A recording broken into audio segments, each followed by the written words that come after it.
آج کی اس ویڈیو میں ہم بات کریں گے ایک ایسے گناہ کی جو انسان کی زندگی بھی برباد کر دیتا ہے، اس کی نسلوں کو بھی اور اس کے ایمان کو بھی۔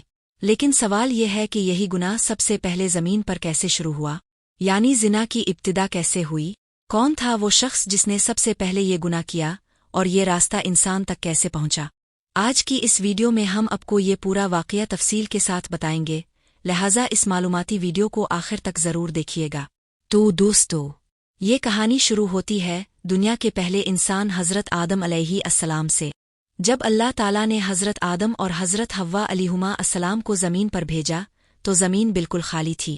وَإِنسَانٌ مَوْجُودٌ نہ گھر اور نہ ہی بستیاں۔ نسل انسانی کو آگے بڑھانے کے لیے اللہ تعالیٰ نے ایک خاص نظام مقرر فرمایا تھا۔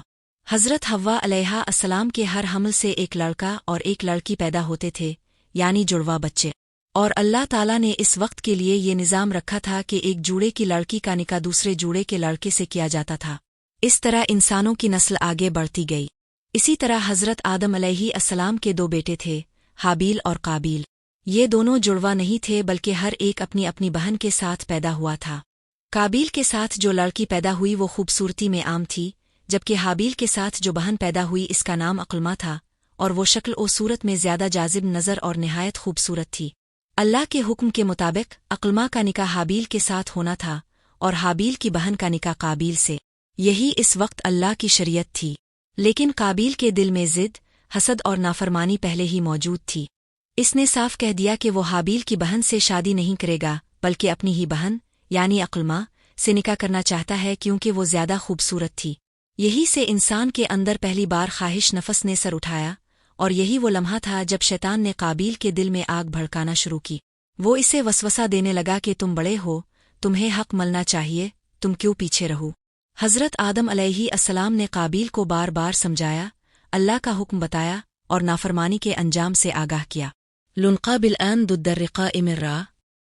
اس نے اپنی بہن کی خوبصورتی ہی کو سب کچھ سمجھ لیا تھا، اور یہی وہ جگہ تھی جہاں گناہ کے راستے کی پہلی اینٹ رکھی گئی۔ معزز دوستو، انسان جب حلال راستہ چھوڑ دیتا ہے تو پھر وہ حرام کی طرف بہت تیزی سے گرتا ہے۔ قابیل کا دل بگڑ چکا تھا۔ اب معاملہ صرف شادی تک محدود نہیں رہا تھا، بلکہ اس نے یہ بھی سوچنا شروع کر دیا تھا کہ اگر حابیل نہ رہے تو سب کچھ اسی کے ہاتھ میں آ سکتا ہے۔ لیکن اللہ تعالیٰ نے دونوں کے درمیان فیصلہ کرنے کے لیے ایک آزمائش رکھی۔ حضرت آدم علیہ السلام نے دونوں کو حکم دیا کہ اللہ کی راہ میں قربانی پیش کرو، اور جس کی قربانی قبول ہو جائے گی عقلمہ کا نکاح اسی سے ہوگا۔ حابیل چونکہ نیک دل اور فرمانبردار تھا، اس نے اپنی بہترین بکری اللہ کی راہ میں قربان کر دی۔ جب قابیل نے یہ دیکھا تو اس کے دل میں حسد کی آگ اور بھی بھڑک اٹھی۔ قابیل نے بھی قربانی پیش کی، لیکن اس نے اپنی بہترین فصل دینے کے بجائے سڑی ہوئی اور خراب اناج کی ایک گٹھلی اٹھائی اور اللہ کے نام پر رکھ دی۔ پھر وہ لمحہ آیا جب فیصلے کا وقت تھا۔ آسمان سے آگ نازل ہوئی اور حابیل کی قربانی کو جلا کر قبول کر لیا گیا، جبکہ قابیل کی قربانی جوں کی توں پڑی رہ گئی۔ یہی اس بات کی نشانی تھی کہ اللہ تعالیٰ نے حابیل کی نیکی، اس کی سچائی اور اس کے تقوی کو قبول فرما لیا ہے۔ بس اسی لمحے قابیل کے دل میں حسد کی آگ پھٹ پڑی۔ وہ حابیل کو اپنا دشمن سمجھنے لگا، اور اس کے دل میں یہ خواہش پیدا ہو گئی کہ وہ حابیل کو راستے سے ہٹا دے۔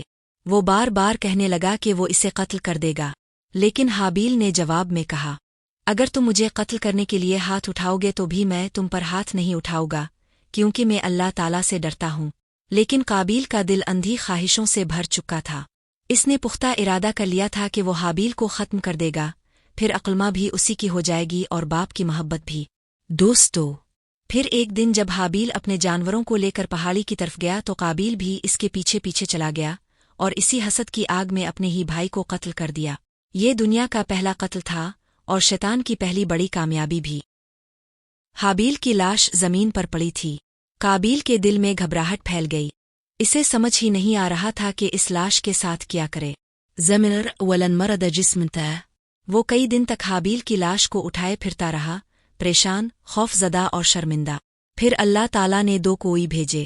ایک کوئی نے دوسرے کو مار دیا، پھر زمین کو کریت کر اسے دفن کر دیا، تاکہ قابیل کو یہ سکھایا جا سکے کہ مردے کو زمین میں کیسے چھپایا جاتا ہے۔